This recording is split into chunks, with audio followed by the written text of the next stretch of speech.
Welcome, everyone, to Dinging Corners, a baseball podcast powered by Slab Stocks. I'm your host, Nate, and today we have a bit of an off-schedule podcast. Usually these come out on Thursdays. This is obviously not a Thursday, and yet it is coming out because we've got a time-sensitive interview with the artist Blake Jamieson. You'll know him from Project 2020 and Project 70 coming out, and his 1951 top set with the cards that look like playing cards that he hand drew himself. All very cool. We talk a lot about business and, what he does for business, how he got his start, if he went to art school or not. And we talk a lot about Topps' process and the top sets that are coming out. And so I hope you guys all enjoy this. I know it's not necessarily what you're used to, but I think it's all good for us to learn something new. And I learned a lot about art, and I hope you guys learned something new too. Maybe business, maybe art, maybe how they make the cards, whatever it is. I think it's good to broaden our horizons, and an interview with Blake Jamieson does that. If you're interested, you can also follow him while you're listening to this on Instagram at athlete.portraits on Instagram, and that's his handle, and his name is Blake Jamieson. So sit back and enjoy this interview.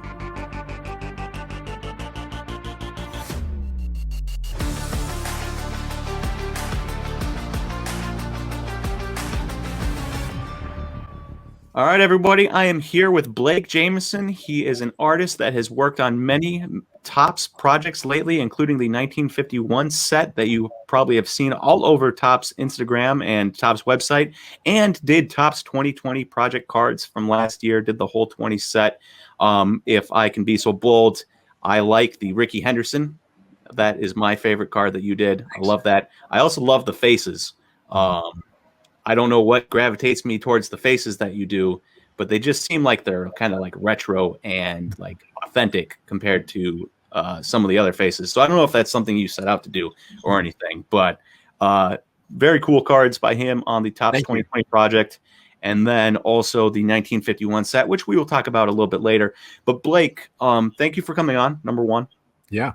And then number two, you want to tell us a little bit about yourself? Because I just gave a little brief overview, but how did you get your start in art, and how did you get, gravitate towards specifically sports art? Sure. Well, I grew up in a very creative household. My mom is creative. My dad is like an art collector and is also an awesome photographer. So I've always enjoyed making stuff, and my parents always encouraged me to keep doing that. I did not go to art school, despite my parents actually encouraging me to potentially study art or minor in art. But I didn't think it was like a legit career, honestly. Like I was kind of brainwashed by like the starving artist kind of cliche thing. And so I studied economics and continued making art through college and beyond, just on occasion, just as like a rare hobby. And after graduating from college, UC Davis in California, I went into digital marketing, and it was right around the time when like Facebook ads, for example, was a brand new thing. And so I helped take a lot of brands and clients, help them get them in on the ground floor of like Facebook advertising and some social media marketing. And that treated me well for a long time. I worked in the industry for about 8 years. And it allowed me to be creative in some senses, because I still did like some sometimes it was product photography or shooting and editing videos, writing blog content. So in that sense, I was getting a little bit of creative stimulation, but not enough to really make me happy. And so I decided on my 30th birthday to leave that job and pursue art full time. And it's been a fun 6 years now. We just came up. It was my 36th birthday. So that's like basically every year on my birthday is like an anniversary of another year being a full-time artist. And so it's cool. I have had some catch up to do for the technical, like painting side of things. Learned a lot from YouTube and a lot of trial and error and practice. And fortunately for me, I already kind of figured out or had at least a moderate understanding of marketing and brand building using social media and digital. So I've leveraged that. And one of those things is knowing that it's important as an artist to focus on a particular focus, like a niche. And so the sports thing is really great for a bunch of reasons. I enjoy sports. I haven't man, I like grew up playing like t-ball, and then I kind of like didn't have the attention span for baseball, so I played other sports, soccer, wrestling, lacrosse through college. But I enjoy like watching sports with friends. I'm not like a diehard really any particular team. I have my home teams that I love, but it's nothing crazy. But it was just a really smart, I think, like a business decision to get into that niche because I enjoy it, but also the guys are like hyper competitive with each other. One guy gets one, next guy wants two. They have the past like the extra kind of income for a luxury item like art, and there's also just amazing photographs of them doing really cool things online, and so it's kind of this perfect storm. Yeah, I mean, focusing on sports was a business decision as well as it's fun for me, and I've been focused specifically on sports for about 3 years now. And this is my second year now working with Topps. So it's been a really productive 6 years in the art business and 3 years in the sports art business. I feel like I've made a lot of progress. Okay. Well, I admire I just did an interview a couple hours ago, and the guy was talking about how he loves his job because he gets to write about sports for a living, Right. and the American dream. Mm-hmm. And you really are also the embodiment of the American dream, is that you worked a job that probably paid pretty well, you enjoyed, and yet you were like, this just doesn't do it for me. I'm going to jump 2 feet off this bridge and into art and see if I can make a go of it because, why not? It makes you happy. Why not? Yeah. I mean, YOLO kind of. It was like, 30 was like a big year for me. And I'm like, all right, well, I better have fun on my every day. Like whatever I'm doing every day should bring me joy. Yep. And you did, and it has. I can tell. If you go on to blakejamieson.com, you can see some art. Did I get the .com? Is it blakejamieson.com? So that one will forward, but it's simpler if it's just blake.art because people don't know how to spell Jamieson, like you said when we first chatted, So yeah, blake.art is the website. Yeah. And you can see some of his art there. Two that stood out to me. There's a Sweet Kobe where he's holding his jersey, and then also a Zion that I really liked where he's holding the rim and holding the deflated basketball. So I like those two. Really cool pieces of art up on there. There's art for sale, but also obviously former art that you've made and has already been sold and people can check out. So I highly suggest you check that out. Maybe even while you're listening to this interview, since you don't need to see our faces while you're watching.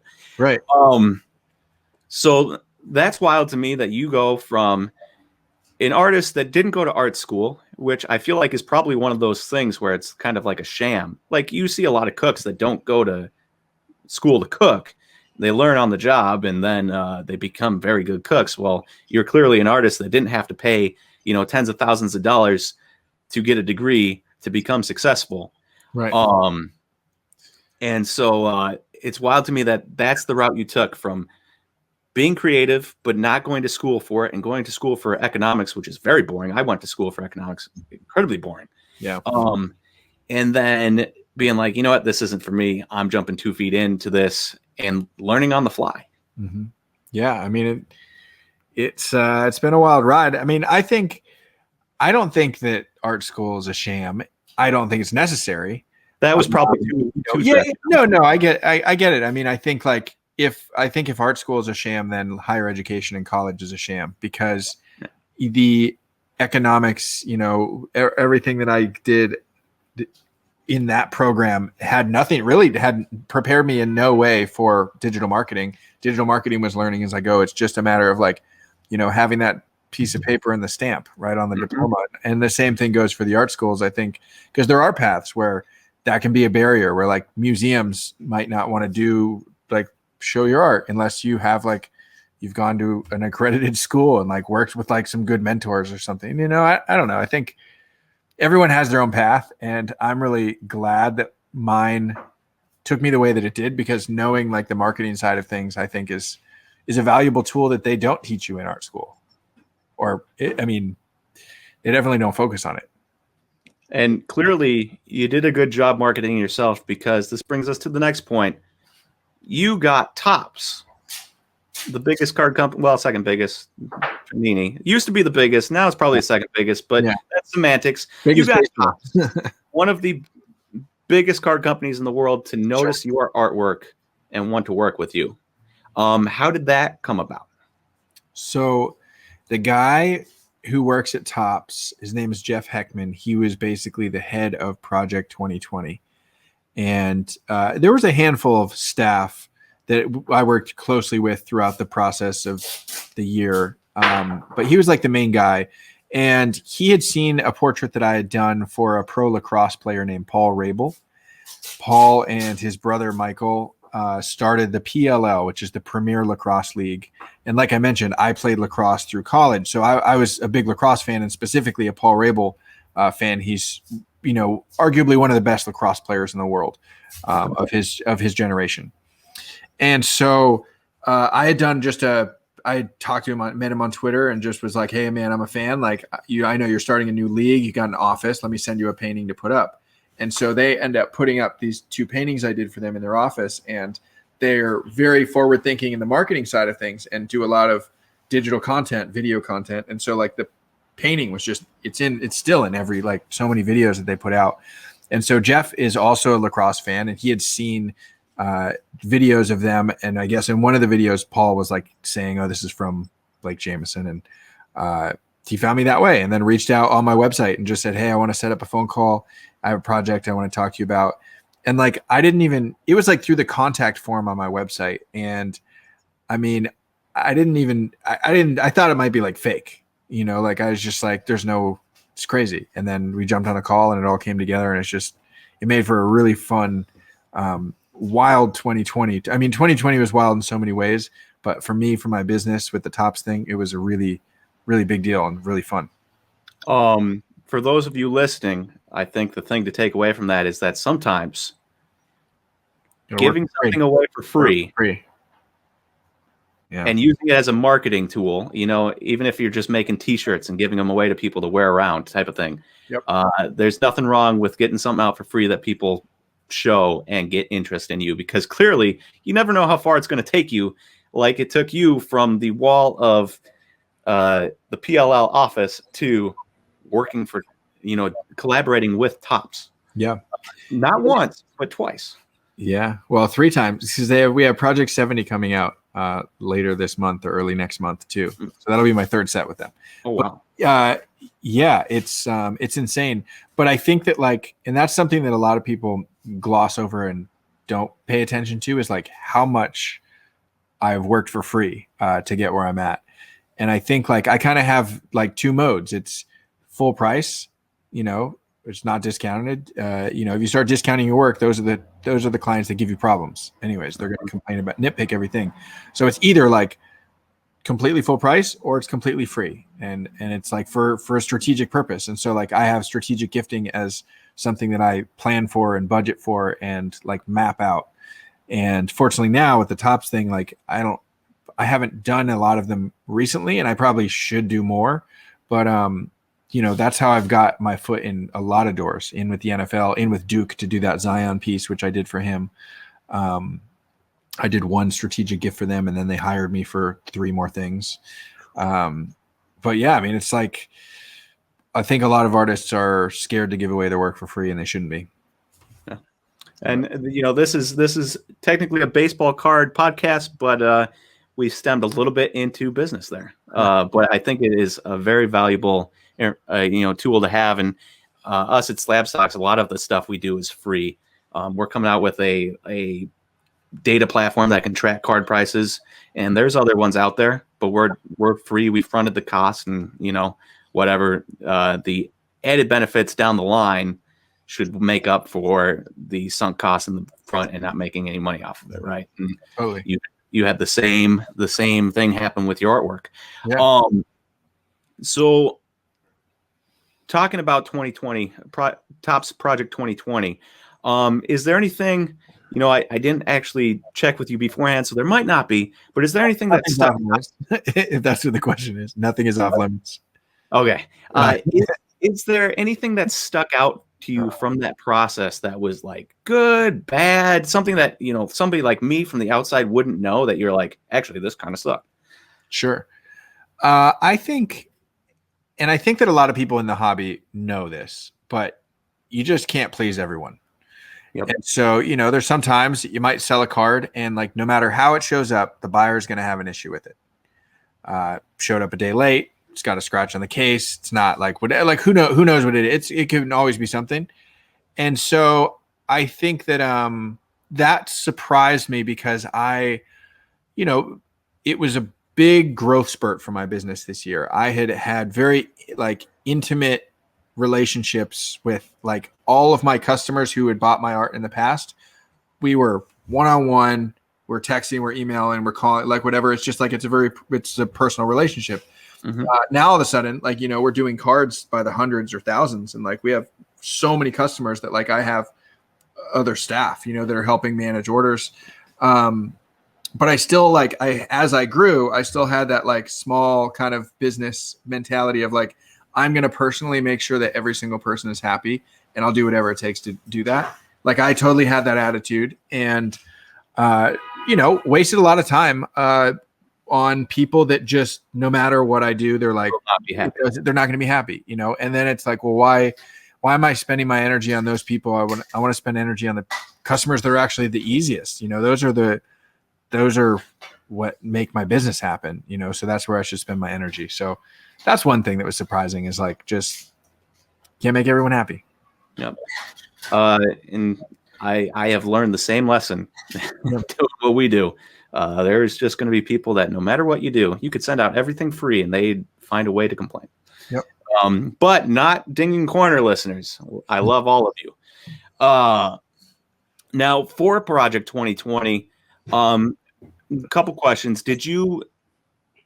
Was there any one card that you in specific, like you loved more than the other 19? Mm-hmm. And then second one is, did you get to like talk to any of the other artists or get to collab or anything like that, or get to meet them? And like, has it been able to grow your network, I guess? Yeah.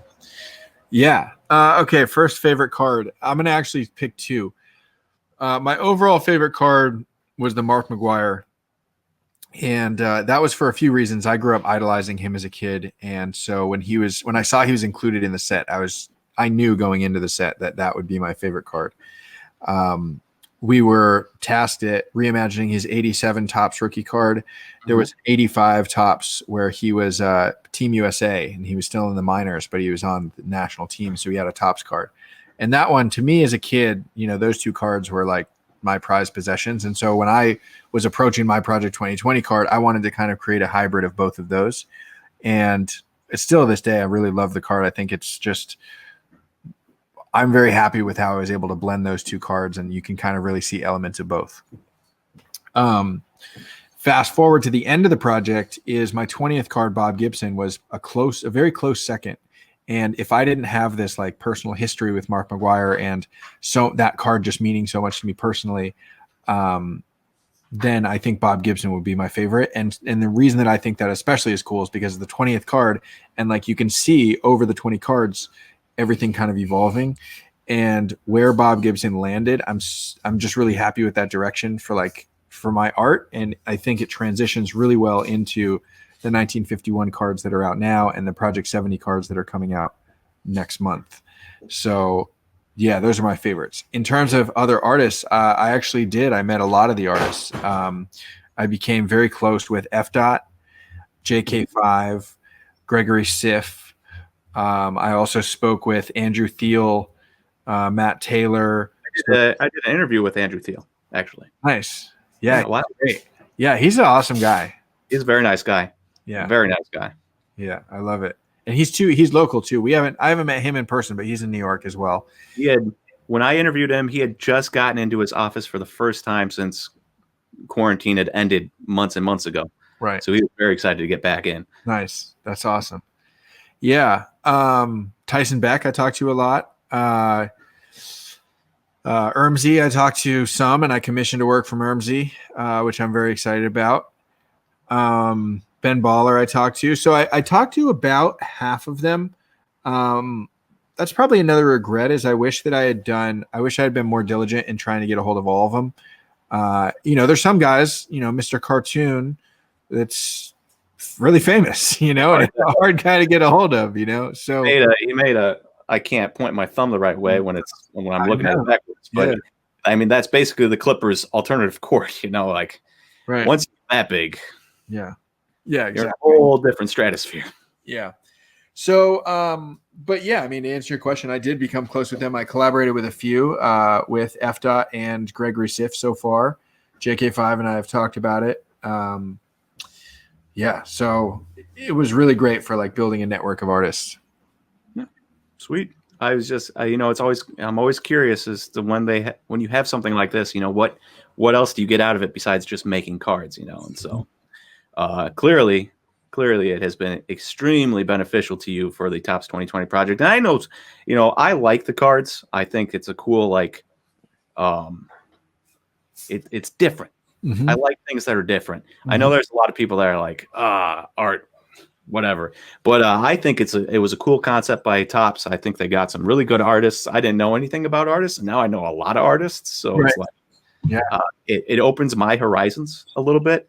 I've got artwork on my wall I never thought in a million years I'd put up, and yet I look at it, I'm like, that's pretty sweet, type of thing. So it's not only for the artist, but I think it's been pretty a good experience for the rest of us that had no connection to the world of art whatsoever, and now, even if it is through baseball cards, Mm-hmm. have somewhat of a connection to the art world, which is cool. Yeah. Moving on, now the 1951 set is a set that comes out in waves, 4 waves. I had heard it was supposed to be every week of January, but wave 4 is coming out today. Correct. Yeah, we I think the original plan was to be every week of January, and it just got pushed a tiny bit because I had just finished all the paintings. So it's 52 cards in total, and I had finished all the paintings in the month of December, and I had until the 1st, and I really worked hard to hit that deadline. And so the Topps office, or the MLB office, was closed like till January 6th or something like that. And so like they weren't looking at anything to approve them.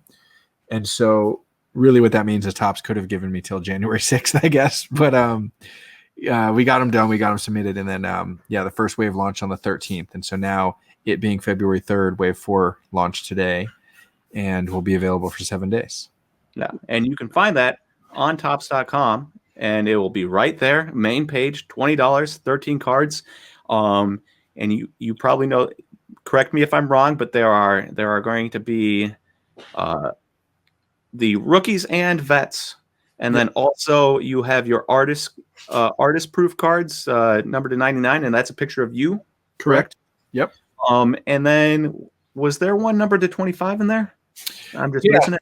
So in the original 1951 set, they were all like red backs, and then they had different color backs that were kind of the parallels. So they had blue back and green and kind of this yellow. So they've done something similar too. And so there are numbered to 52, there's numbered to 25, numbered to 10, and numbered to 1.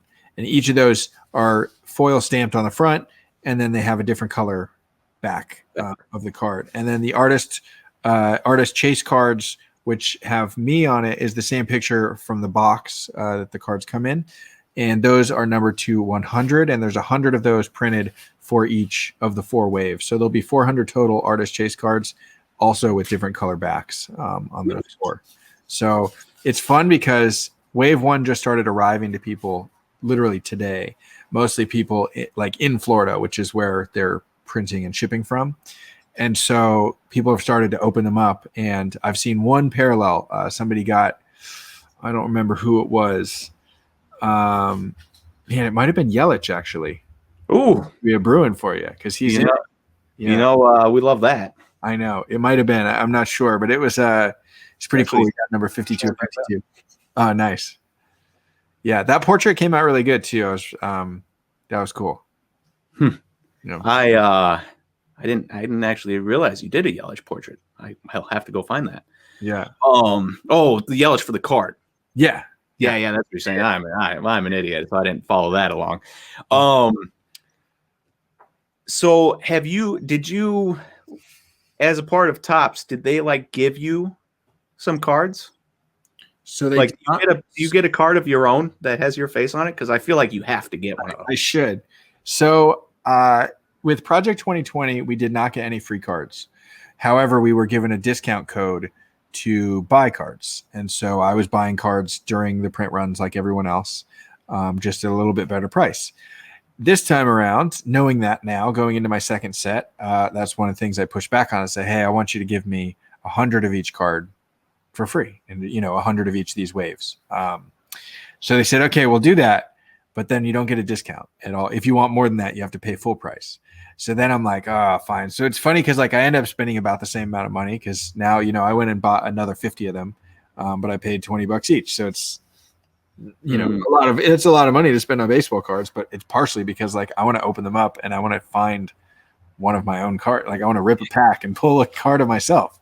You gotta live stream that. I will, of course. Of course. I mean, I don't need to tell you that. You're a marketing major. No. No, you worked in marketing. You're not a marketing major, but you worked in marketing. Yeah. So, I'm excited. I will be tuning in to see if you actually pull one of those. I hope you really do. Me too. I can't imagine what kind of surreal feeling that would be, seeing yourself on a baseball card, as we all grew up watching sports, and it's just one of those dreams. And once you get past, the age of 18, when you're done with high school sports and you realize you're not moving any farther, the days of being on a baseball card are usually over, but not for you. And that's sweet, and especially when it's something you drew. So that's a weird thing. You drew yourself? Mm-hmm. Yeah. And to be honest, like I'll do self-portraits every so often. And so I knew like the original 1951 Topps has this like kid basically on the box, it says like the play baseball game. And so I just saw an opportunity. It's like, well, I'm not going to like draw just some random kid and put it on the box. Like I'm going to draw myself on the box. It's building a brand too. Yeah, it's free marketing. Exactly. And like, I didn't know then when I made the box, like I didn't know that it was going to end up being on a card. That was an additional thing kind of at the end that they added, which is amazing. Yeah, I mean, what a surprise. When they told you that, I got to imagine you lit up ear to ear. Yeah. How could you not? Yeah, no, it's great. Then last question, because you brought up that you were going to have a third set with Topps, and that is Project 70. Now, I imagine that's named, I don't know anything about it, but I imagine it's named Project 70 because it's the 70th anniversary of Topps. But outside of that, I know literally nothing. Mm-hmm. So could you give us like a little, maybe me and probably everyone else watching this are about to learn something here. What is it? So it has some similarities to Project 2020 in that it is Topps working with a handful of artists, and each artist is creating 20 cards. And that will make this all monster set again. The difference is there are more artists, and we don't know all of the artists yet, but there are some very big names attached to it that I think are going to bring more people into the hobby, which is going to be really cool. And Topps is letting the artists choose their own players that we're painting, subjects, and then we get to go one step further, and then we choose our own photos of each of the players. Really? So that was a treat, and I'm working on it currently, but it is because that's completely different format than Project 2020, and it also means that we're going to have all these different artists. Like I grew up loving Mark McGwire. I'm going to paint him. Somebody else grew up, I take it you're not painting Sammy Sosa. No, but I mean, I like Sammy Sosa, but I'm not. He didn't make the list. I would have thought Mark McGwire, man. Yeah, I don't know. I think I don't know. So I don't know. I think it's fine. So that one is going to be released in a similar fashion, 3 cards a day instead of 2, kind of like at the end of Project 2020. And we're going to get to see a ton new cards by new artists. And I think it's going to be great. There's so many different ways to collect it. You can collect artists, you can collect teams, you can collect players, you can collect, also we're looking at like 70 years of Topps cards. And so we're taking inspiration from all of the different designs that Topps has used over the last 70 years. And so, I'm going to do my first card is doing like a very modern player who currently plays, and I'm doing him in the style of a 1959 card. And so that's going to be really fun to see. And that's another way to say, okay, I'm going to collect all like the 1950s inspired cards. And that could be its own set that would look really special to the right person. Somebody else Yep. on something totally different. So it's kind of it's gonna be fun. Well, sweet. I look forward to seeing what we got. Do you have one last question here, and then I really will stop asking questions. No. Do you have all 20 guys picked out that you're going to make? I do. Okay, so I can't persuade you to make a Ryan Braun card. No, unfortunately, we had to have all our submissions in before the project even got announced. Which I think it would have been fun if they let the fans choose more or be more interactive. But I don't know. Well, I shot my shot. I know you got to do it. Come on, Tops. Yeah. Yeesh. Well, I can't say too many bad things about them. They gave you 3 straight jobs, so I can't complain. yeah. Yeah. Well, Blake, thank you for joining today. I know we talked about a couple of projects you got out right now and coming up, but I'd like to give everyone a chance to just plug whatever they've got going on at the end, and we'll put the link, if you got a link, into the bio and go from there. So you got anything? Yeah. Yeah. So blake.art is where to find my art and my cards. And Twitter, I'm super active at Blake Jamieson on Twitter. Try to respond to everyone. And on YouTube, I put out a ton of video content between I'll do live painting some of the Tops project cards, and also edited content. So I'm still working on content from Project 2020 that we're still getting released, which is fun to reminisce. That's kind of nice, though, because then you have a backlog of stuff you can keep putting out in case you're like, I want to get out 1 video a week. Yeah, I'm aiming for 1 a day. 1 a day. Whew.